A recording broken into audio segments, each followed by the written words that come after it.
Hi, welcome to the third video inside the project management lesson. Today we are going to talk about systems design and structure.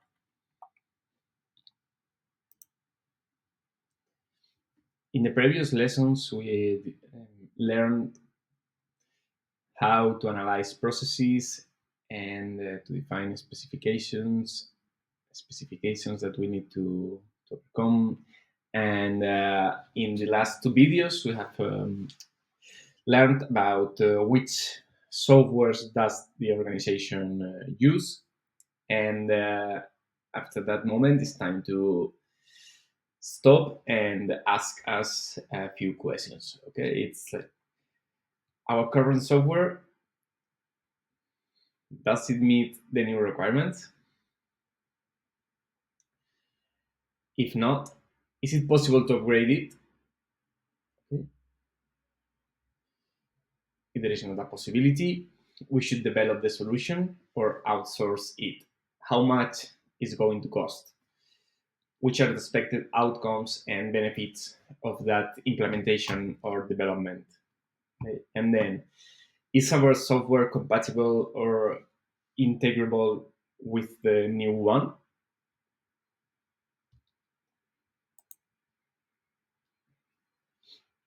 Well, the first step is to compare the current software that we are using and its features with the requirements that we have defined at the project briefing. Okay. And the first step is to requirements line up from the specific software that we have defined that we need in the process reengineering. Okay. Then, if the current one has customization alternatives, also it's important to analyze if it's compatible with integrations. Also, another aspect is to focus on reliability, the speed, and which technology is the new software using. Okay. Then, if we have someone in our team that has IT expertise in this solution, and then for sure it's how much is it going to cost. Okay. Sometimes we will face a decision, which is, should we develop a solution in-house or should we outsource the development? Okay, if we have find that we need a new software, okay, it's to define if are we going to develop it in-house, if we have the required technical skills to do it and the workforce, or if we are going to outsource it to an external company. Okay, here it's like a brief comparison between different criteria like control. For sure, if we are doing an in-house development, we have a high control over every decision and processes, and it's communication is more fluid, and but it has higher costs due to salaries, infrastructures, and training, and requires hiring and onboarding, and also it's harder to scale quickly in comparison to an outsourced development. And as security or IP, it's higher control, and the delivery speed could be slower due to limited resources in our team. But there is a positive aspect there, which is the cultural alignment. It's that our internal team already understands how the culture in our organization is. They know all of the employees or most of them in small companies, and they can fit the solution better. But it has also inconvenience, like that if their mates have been working in the same way, in some cases they will force the IT internal team to develop the solution according to the current process, not what we need in the future in order to optimize it. Okay. Regarding to the outsourced development, you depend on external vendor. You can have faced some potential barriers like language, culture, time zones. If there is an offshore team remotely, maybe it's a lower cost than in-house development, but not always.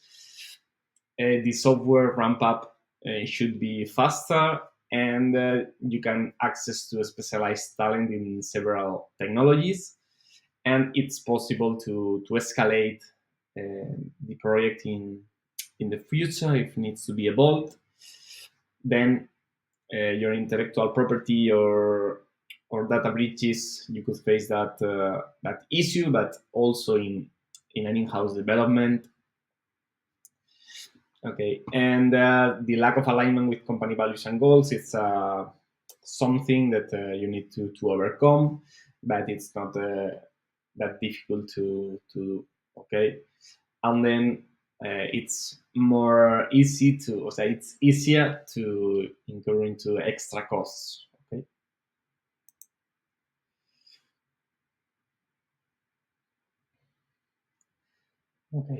okay.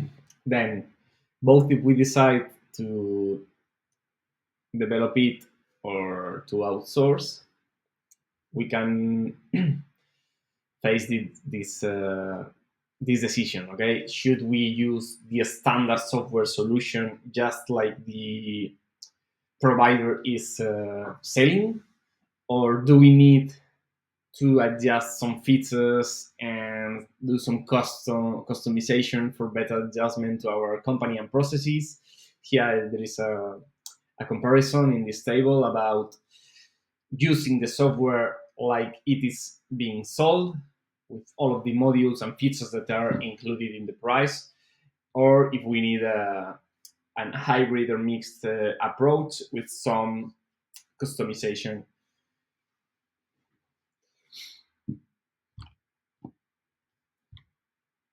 Okay, in this case, if we are using a standard software solution, it's faster to be ready and is ready to deploy with some minimal configurations, and you don't need a technical expert.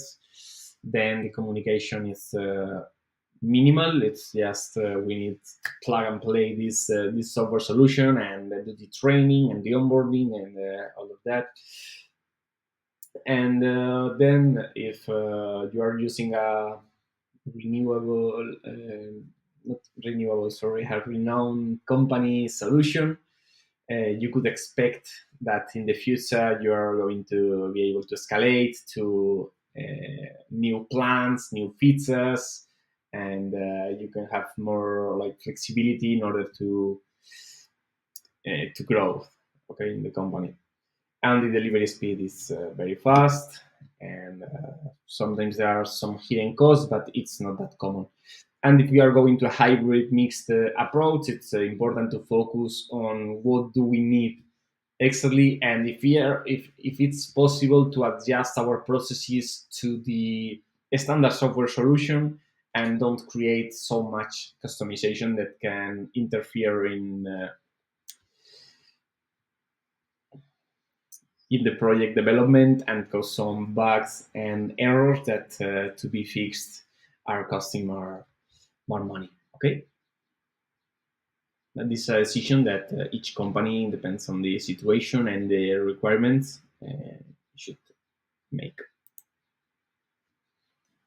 Well, another aspect which is critical nowadays, it's to learn about the software integrations. Today, it's essential that software are compatible and can communicate between each other to work efficiently.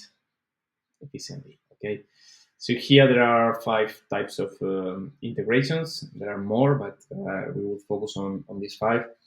The first one is data integration. It's to have a common database, or that database is mirrored, and you have the same data shared between between solutions. Then there is a B2B integration between different businesses or a manufacturer and its distributor or different partners. You can have a business-to-business integration to share resources, results, information, program features. It's a bigger step than that integration. Then you have legacy integration, which means that this solution or this software it's compatible or it's integrated with the previous versions of that software in order to not miss information when you are migrating data and processes from the old software to the new one. Then there are some enterprise application integrations in order to deal with public administrations or different stakeholders that you can enterprise them, you can integrate them. And then there is a type of integration which is called EDI or EDI in Spanish, which is electronic data interchange, which is used uh, it's used by big retailers like El Corte Inglés or Aldi or different supermarkets chains and retail store franchises to have access to, in real time to orders, to fulfillment notes, to invoices, to different documentations, and it's well, it's quite common in bigger retailers. Okay. Then there is a very important concept nowadays, which is called API. An API is an application programming interface, which are tools and protocols that intermediate uh, between different applications to request and exchange data with other softwares. Okay, APIs facilitate the integration and communication in a faster way than developing a traditional integration like the ones that we saw in the previous slide. And some of them, not all for sure, but some of them work like plug and play solution. Here we have some examples which are very integrated and very commonly used, which are the Google Maps API, which you can integrate it in your website, your e-commerce, or several solutions. It's open to connect to that API. Also, there is an API for Instagram that you can sell through this API in your web store or publish or communicate newspapers with social media through the API from Instagram. There is another example which is Stripe. Stripe it's a platform that allow you um, to receive and deal with payments in online or physical stores. It's like Monet or PayPal or other aspects. And thanks to its API from Stripe, you can get credit card or debit card payments through a website or an e-commerce. And then there is another example, which is Open Weather, which is an open API that allows you to incorporate uh, weather monitoring services and statistics and reports to your software or your solution.